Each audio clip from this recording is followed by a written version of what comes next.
சேலம் நீதிமன்ற வளாகத்தில் காருக்குள் இருந்த ரவுடியை குண்டுக்கட்டாக தூக்கிச் சென்று காவல்துறை கைது செய்துள்ளது. கூடுதல் விவரங்களை செய்தியாளர் பிரகாஷ் வழங்க கேட்கலாம். பிரகாஷ், வணக்கம். இது குறித்தான முழு விவரங்கள். வணக்கம். சேலம் கிச்சிப்பாளையத்தைச் சேர்ந்த ஜான் என்பவர் பிரபல ரவுடி. இவர் மீது கொலை, கஞ்சா விற்பனை, அடிதடி உள்ளிட்ட பல்வேறு வழக்குகள் நிலையில் உள்ளது.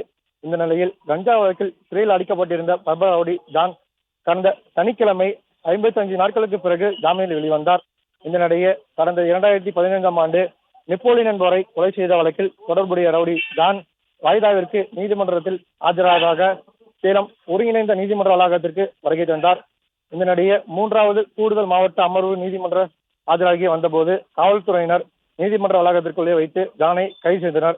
குறிப்பாக நீதிமன்ற வளாகத்தில் இருந்து காரில் வெளியே செல்லும் பொழுது தடுத்து நிறுத்தி காவல்துறையினருக்கும் காருக்குள் இருந்த ரவுடி ஜானை கைது செய்ய முயன்றனர்.